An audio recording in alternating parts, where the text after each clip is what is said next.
El virus de la hepatitis A es un virus RNA, también llamado Picorna viridae. Tiene un periodo de incubación de 28 días. Su infectividad se produce a través de la eliminación de virus por las heces. Ocurre de forma precoz, al décimo día de la infección. Ocurre, por tanto, durante el periodo de incubación, esta infectividad. Es máxima al final del periodo de incubación y al comenzar la clínica desaparece. Los anticuerpos anti-VHA aparecen al inicio de la clínica. Pueden ser anticuerpos IgM que permanecen positivos en sangre durante los primeros 4 meses e indican infección aguda. O también pueden ser anticuerpos IgG que van a permanecer indefinidamente aumentados en sangre, proporcionan inmunidad de por vida y nos hacen sospechar infección pasada. El virus de la hepatitis A se encuentra distribuido a lo largo de todo el mundo, aunque es más frecuente en países subdesarrollados. El mecanismo de transmisión se debe principalmente a un mecanismo persona-persona, a través de una vía fecal-oral. También puede ocurrir a través de la ingesta de agua o alimentos contaminados, mariscos bivalvos como almejas, mejillones, son los alimentos más frecuentemente implicados en esta hepatitis A. Por último, la vía percutánea, aunque es rara, es frecuente en los drogadictos. Con respecto a la población expuesta, podemos decir que los niños, por menores hábitos higiénicos, los adultos no inmunizados que viajan a lugares endémicos, los trabajadores de guarderías o los homosexuales masculinos con relaciones anales son la población con mayor riesgo de infección. La hepatitis A en los niños es más frecuentemente asintomática o subclínica, aunque a veces podemos encontrar una leve ictericia. Sin embargo, en los adultos es más frecuente que sea sintomática. Puede tener un curso bifásico o a veces cursar con colestasis, pero al final casi siempre la resolución es completa y no evoluciona a la cronicidad. La profilaxis de la hepatitis A se lleva a cabo a través de unas medidas higiénicas, la inmunoprofilaxis pasiva y la inmunoprofilaxis activa. Con respecto a las medidas higiénicas, es muy importante la cloración de las aguas, el control de los vertidos o el aislamiento entérico de los infectados. En segunda opción, para la inmunoprofilaxis pasiva, utilizamos la inmunoglobulina sérica inespecífica, recordar, inespecífica. Esta inmunoprofilaxis pasiva se puede utilizar en la preexposición y en la posexposición. Hoy en día, para la preexposición no se utiliza esta inmunoglobulina inespecífica, ya que tenemos la vacuna. Sin embargo, tiene indicación para la posexposición en contactos domésticos y contactos íntimos. Por último, la inmunoprofilaxis activa se trata de una vacuna con cepa de virus de la hepatitis A inactivada. Esta vacuna se pone intramuscular en el deltoides y se pone en 2 dosis. Una primera dosis protege un 80-90% más o menos y la segunda dosis a los 6-12 meses protege el 100%. Las indicaciones de esta vacunación de la hepatitis A son para personas que viajen o trabajen en países endémicos, como hemos dicho antes, los países subdesarrollados, varones homosexuales, adictos a drogas por vía parenteral, personas con hepatopatía crónica o personas con riesgo ocupacional, como guarderías, trabajadores sanitarios, etc.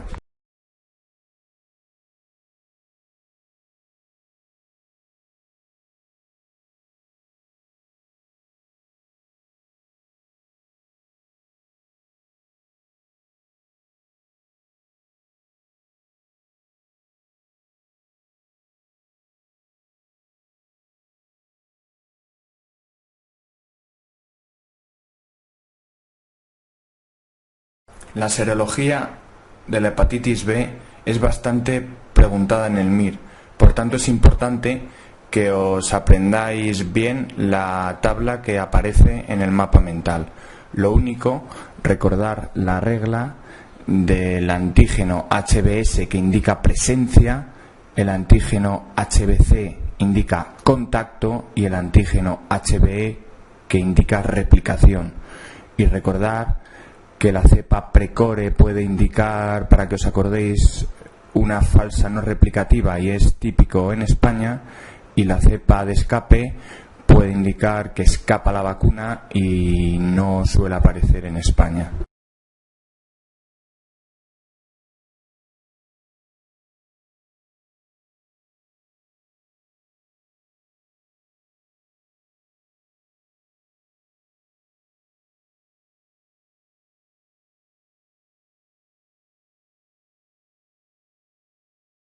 La transmisión de la hepatitis B se puede producir a través de una vía percutánea o parenteral, característica de los adictos a drogas por vía parenteral, de las transfusiones de sangre o de material contaminado. Una segunda vía de transmisión puede ser la transmisión sexual entre heterosexuales, homosexuales masculinos o prostitutas. Por último, la transmisión perinatal madre-hijo es también bastante importante y cabe recordar varias cosas. Esta transmisión perinatal tiene un riesgo aumentado si la madre tiene una hepatitis B aguda en el tercer trimestre o una hepatitis B crónica. El riesgo de transmisión puede llegar a ser del 90% si la madre tiene antígenos HBe positivos. Sin embargo, solo será del 10% si lo que tiene son anticuerpos HBe positivos. Por tanto, los antígenos HBe serían negativos.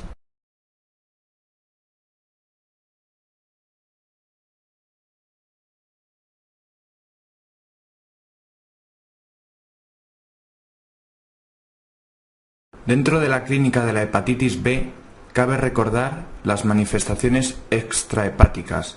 Las más frecuentes son a nivel cutáneo la urticaria, el RAS, la acrodermatitis papulosa infantil, etc. A nivel reumatológico podemos destacar las vasculitis o la crioglobulinemia. A nivel renal, la glomerulonefritis membranosa. A nivel neurológico, el Guillain-Barré o la encefalitis. Y a nivel hematológico, la agranulocitosis, la anemia plásica o la trombopenia. Para el diagnóstico de la hepatitis B es importante que recordéis otra vez la tablita de la serología. Simplemente deciros que para el diagnóstico de hepatitis B aguda es imprescindible que aparezcan anticuerpos IgM. Esto recordarlo bien, por favor. El pronóstico de la hepatitis B depende de que ésta sea sintomática o asintomática. Cuando la hepatitis B cursa con síntomas, hay un riesgo de hepatitis fulminante y muerte de un 1%, un 99% curan y solo un 1% cronifica. Sin embargo, cuando la hepatitis aguda cursa de manera asintomática, un 90% cura y el riesgo de cronicidad aumenta a un 10%. De todos los casos que cronifican, un 70% acaban siendo portadores sanos del antígeno hepatitis B-S, un 30% acaba desarrollando cirrosis y recordar que estos pacientes tienen aumentado el riesgo de hepatocarcinoma. Por último, deciros o recordaros que en la transmisión perinatal madre-hijo el riesgo a la cronicidad es del 90%.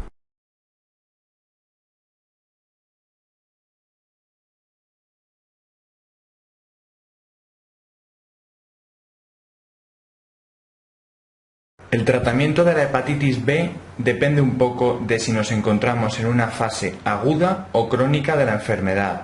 Si estamos ante una hepatitis B aguda, no vamos a tratar, puesto que, como hemos dicho antes, el 99% tienden a la curación. Sin embargo, si nos encontramos ya en una hepatitis B crónica, lo primero que vamos a hacer es fijarnos en las transaminasas. Si estas son normales, asumo que no hay daño hepático y por tanto no introduzco el tratamiento con interferón. Si las transaminasas, por el contrario, están elevadas o el antígeno HBe es positivo con DNA del virus B positivo y anticuerpos HBe negativos, voy a asumir que puede estar habiendo un daño hepático y lo que se recomienda es hacer una biopsia hepática y empezar el tratamiento con peginterferón alfa. Como máximo 1 año se da de límite. El objetivo del tratamiento con interferón alfa pegilado es conseguir una serología de seroconversión anti-HBe, esto es, hacer que desaparezca el antígeno HBe para aparecer el anticuerpo HBe. La respuesta de seroconversión es más o menos de un 40%, se consigue mejorar la supervivencia y disminuye el riesgo de desarrollo de hepatocarcinoma. Por último, recordar que los predictores de buena respuesta al interferón son unos niveles bajos de ADN viral, niveles elevados de transaminasas, que el paciente sea VIH negativo, que sea mujer o que tenga una corta duración de la enfermedad.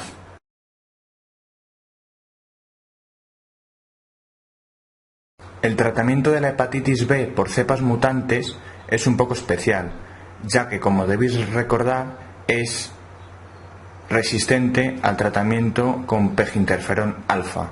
Por tanto, se van a utilizar para el tratamiento de estas cepas mutantes los nuevos antivirales, como el entecavir o el tenofovir. Hoy en día no utilizándose los antiguos antivirales, la mibudina, defovir, por también alta resistencia. La profilaxis de la hepatitis B se basa en 3 niveles. Las medidas higiénicas son importantes y constan de no compartir con un individuo infectado útiles de aseo personal, usar preservativos, evitar que los infectados donen sangre y utilizar material desechable en el medio hospitalario. Con respecto a la inmunoprofilaxis pasiva, se utiliza la inmunoglobulina específica antivirus de la hepatitis B. Recordad, aquí es específica. En el virus de la hepatitis A era inespecífica. Esta inmunoglobulina específica se va a utilizar en individuos susceptibles tras exposición al virus de la hepatitis B y en recién nacidos de madres portadoras en las primeras 12 horas. Por último, la inmunoprofilaxis activa se utiliza a través de la vacuna recombinante. Recordar que son 3 dosis, a los 0 meses, 1 mes y 6 meses, por vía intramuscular. Esta vacuna se utiliza, o sus indicaciones son, en preexposición en individuos susceptibles, como pueden ser trabajadores sanitarios, ingresados en centros para enfermos mentales, hemodiálisis, adictos a drogas, promiscuidad sexual, personas que habiten o tengan relaciones sexuales con personas infectadas por el virus, etc. A nivel post-exposición se va a utilizar la vacuna en individuos susceptibles tras exposición al virus de la hepatitis B. Y en general esta vacunación se realiza en la infancia a todo recién nacido y niños y en adolescentes no vacunados previamente. Por último, recordad que ante un pinchazo accidental con sospecha de virus de la hepatitis B tenemos que comprobar el nivel de anticuerpos en sangre. Si el nivel de anticuerpos en sangre de la persona que se ha pinchado es mayor a 10, no hay que hacer nada.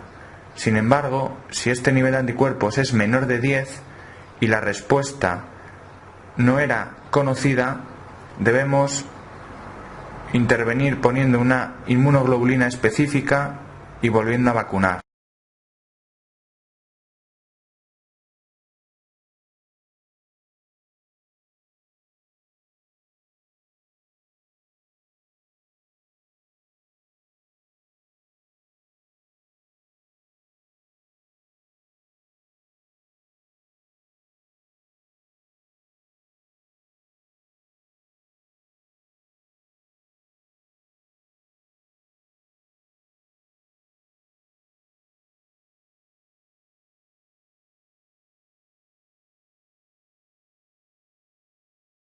Vamos a recordar ahora un poco la historia natural de la hepatitis B. Primeramente, existe una fase llamada de inmunotolerancia en la que no suele haber síntomas, las transaminasas son normales y la lesión histológica es mínima, lo que implica ausencia de respuesta inmune contra los hepatocitos infectados. En la segunda fase hay una respuesta inmunológica, de ahí que se llame fase inmunoactiva o hepatitis B crónica E positiva. Hay disminución del DNA del virus de la hepatitis B, aumento de las transaminasas y actividad histológica. Persiste el antígeno HBe, pero disminuyen los niveles séricos del DNA viral, conforme declina el número de hepatocitos infectados. La tercera fase viene determinada por la capacidad del sistema inmunológico del paciente de lograr una respuesta que elimine las células infectadas. Por tanto, desaparece la secreción del HBe, iniciándose la formación del anticuerpo HBe.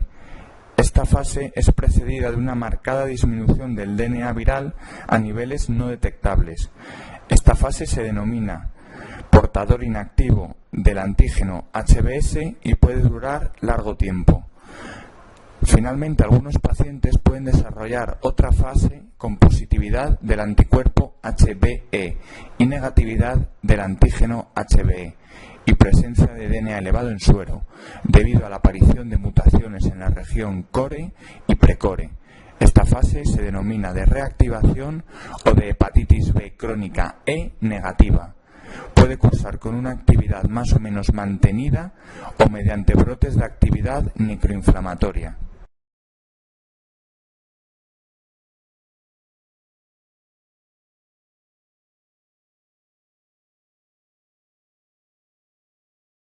El virus de la hepatitis C tiene un periodo de incubación de 50 días. Causa una hepatitis C aguda, que la mayoría de las veces es asintomática, por tanto pasa desapercibida, y el fallo hepático agudo es muy raro. Todo esto hace que tenga una alta tendencia a la cronicidad, casi un 80%, y solo un 20% curen. Este 80% que cronifica, más o menos a los 20 años evolucionará a cirrosis y a los 29 años, o sea 9 años más tarde de la cirrosis, desarrollará carcinoma hepatocelular, más o menos un 5-10% al año de estos pacientes con cirrosis por virus de la hepatitis C. El cáncer hepatocelular ocurre habitualmente sobre hígados cirróticos, aunque puede hacerlo antes. Está aumentado el riesgo de desarrollar cáncer si el paciente es además antígeno HBs positivo y consume alcohol. El screening del cáncer hepatocelular se realiza en pacientes cirróticos por virus C, pidiendo alfa-fetoproteína y una ecografía cada 6-12 meses. Aunque debéis saber que la mayoría de infectados por el virus de la hepatitis C desconocen el mecanismo de transmisión de la infección, estos son principalmente tres. Existe una transmisión parenteral a través de la exposición ocupacional a sangre, adictos a drogas vía parenteral, y recordar que el virus de la hepatitis C supone el 90% de las hepatitis post-transfusionales, pero el antecedente de transfusión muchas veces se desconoce.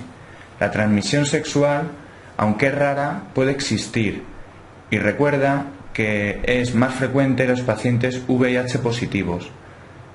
Por último, la transmisión perinatal también es rara, pero existe. En menos de un 5% de los casos ocurre la infección de madre a hijo, y es más frecuente si la madre es VIH positiva y presenta una alta viremia.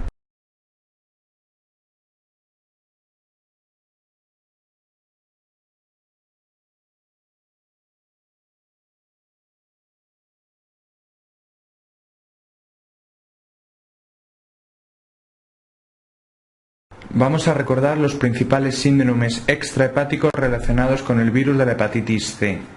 Primeramente recordar las úlceras corneales de Mohren, la malacoplaquia, la glomerulonefritis mesangiocapilar tipo 2, la porfiria cutánea tarda, la urticaria, la posible asociación con el líquen plano, etc.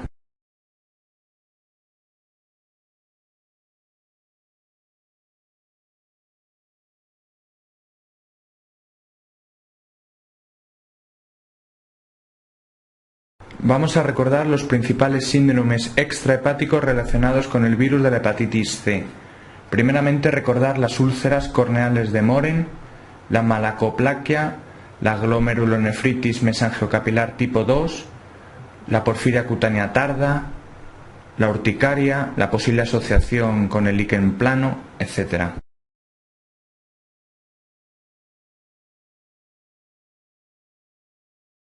El diagnóstico de la hepatitis C se puede hacer a través de la serología y a través de una biopsia hepática. La serología se determina a través de la determinación de anticuerpos anti-VHC mediante técnica ELISA, más posterior confirmación por PCR del ARN del virus de la hepatitis C, en al menos 2 ocasiones separadas 6 meses. En este punto es importante que recordéis la tablita que aparece en el mapa mental, porque os ayudará a responder a muchas preguntas. Con respecto a la biopsia hepática, esta se puede hacer previa al tratamiento o posterior al tratamiento. La previa al tratamiento se debe hacer dentro de los 12 meses anteriores a empezar el tratamiento. Informa del pronóstico y tanto por ciento de respuesta al tratamiento antiviral, descarta otras enfermedades y determina la necesidad de tratamiento antiviral. La biopsia realizada posteriormente al tratamiento se hace al menos 12 meses después del fin del tratamiento y valora completamente la respuesta del paciente, aunque no es imprescindible.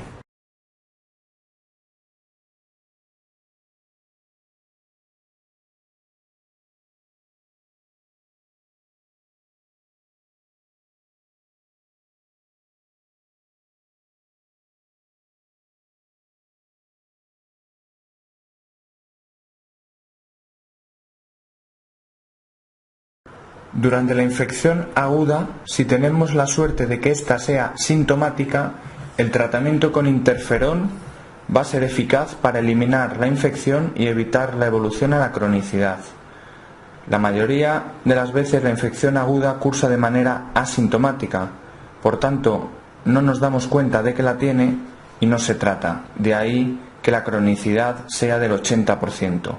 Durante la infección crónica, el curso es insidiosamente progresivo, permaneciendo asintomático el paciente muchos años o incluso décadas, a pesar del daño hepático tan avanzado que tiene. En esta infección crónica la remisión espontánea es extremadamente rara.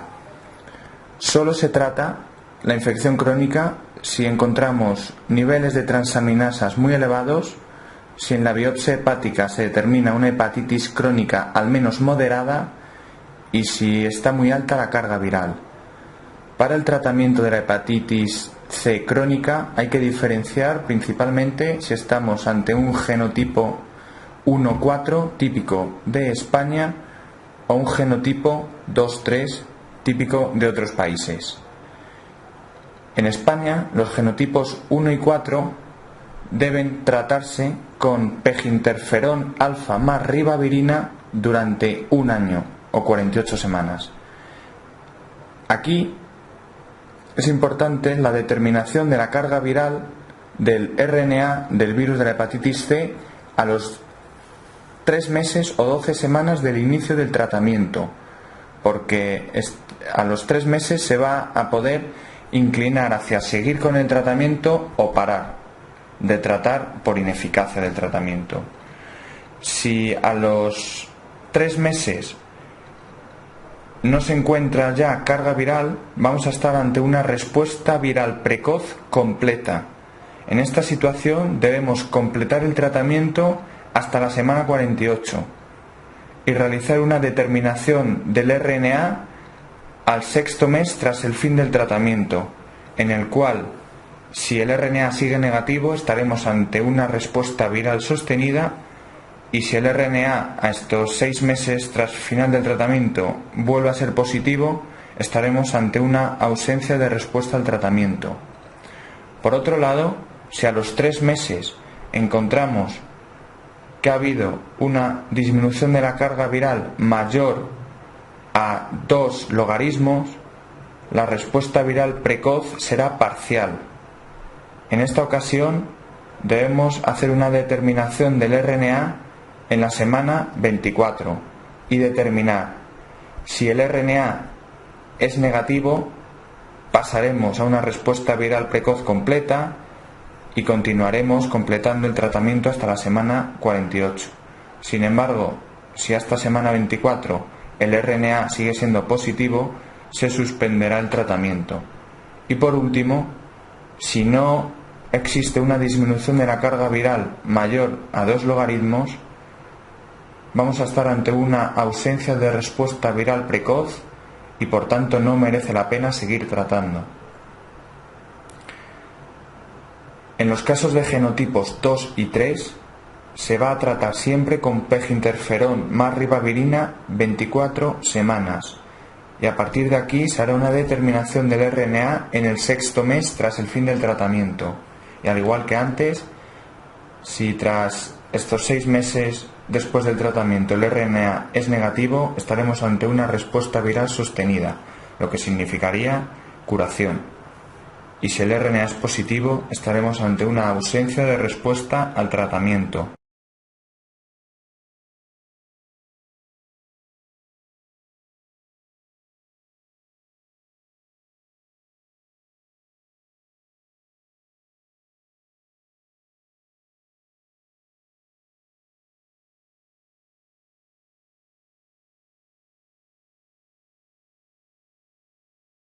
Recuerda que para el virus de la hepatitis C no existe vacuna para inmunización activa y además no se recomienda inmunoprofilaxis pasiva con gammaglobulina.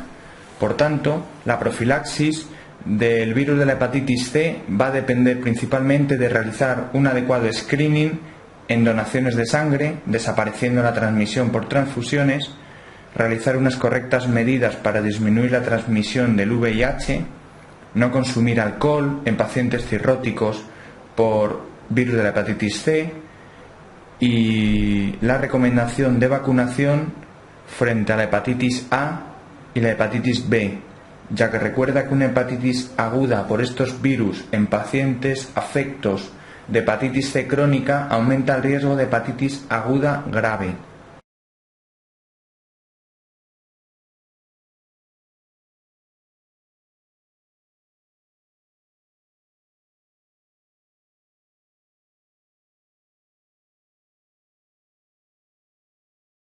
El virus de la hepatitis D es un virus RNA defectivo. Esto significa que necesita del virus de la hepatitis B para ser infectante y patógeno.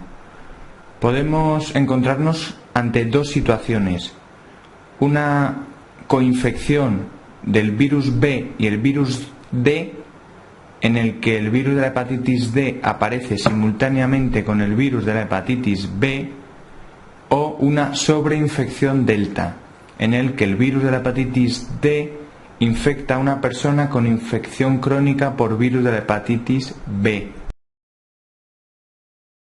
Existe una infección endémica en pacientes infectados por el virus de la hepatitis B a lo largo de los países mediterráneos. Con respecto a los mecanismos de transmisión, cabe destacar la vía sexual, la vía parenteral y la vía perinatal.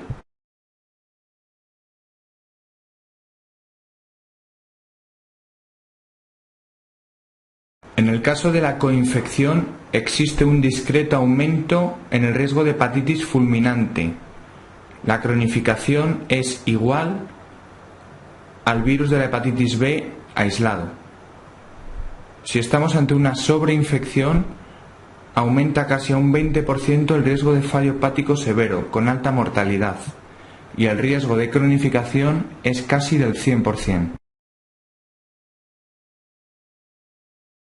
En el caso de una coinfección encontraremos IgM anti-HBC y si estamos en una sobreinfección vamos a encontrar IgG anti-HBC.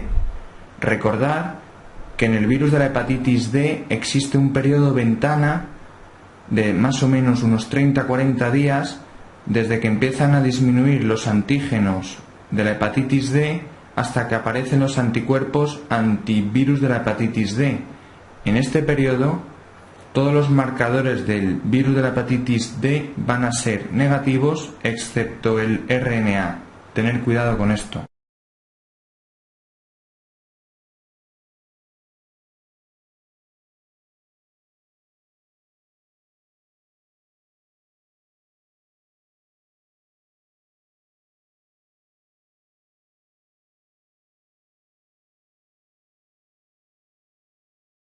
El tratamiento de la hepatitis D se realiza con dosis altas de interferón durante 12 meses.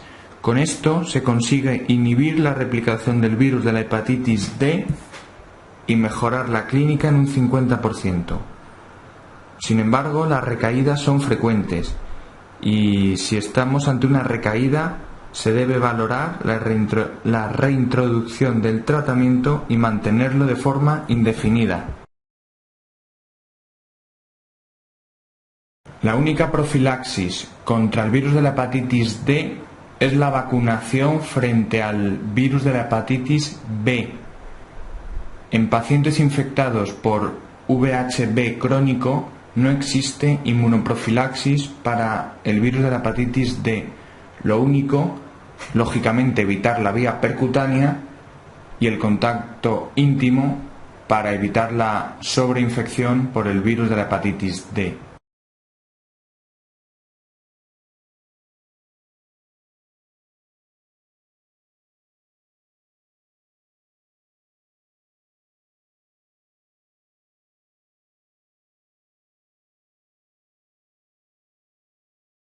Se trata de un virus ARN parecido al virus de la hepatitis A. Tiene un periodo de incubación de unos 30-40 días y el virus E se elimina por heces al final del periodo de incubación. Los anticuerpos antivirus de la hepatitis E aparecen en este momento y pueden ser IgM, que aumentan rápidamente y caen a las pocas semanas e indican infección aguda, o IgG, que permanecen elevados largo tiempo. Con respecto a los mecanismos de transmisión del virus de la hepatitis E, cabe destacar un mecanismo fecal-oral parecido al virus de la hepatitis A y una contaminación de las aguas, siendo la transmisión persona a persona rara. Pueden ser casos esporádicos o aislados o brotes epidémicos en países subdesarrollados. Una hepatitis E en un joven o adulto cursa como un cuadro de hepatitis colestásica leve. No obstante, existe un 1 o 2% de hepatitis fulminante. Lo más importante en la hepatitis E es recordar que el riesgo de hepatitis fulminante aumenta a más de un 20% si ocurre la infección por el virus de hepatitis E en embarazadas durante el tercer trimestre. Además, conlleva alta mortalidad. Recuerda también que no evoluciona a la cronicidad. La profilaxis se realiza principalmente mediante el control sanitario de aguas y alimentos.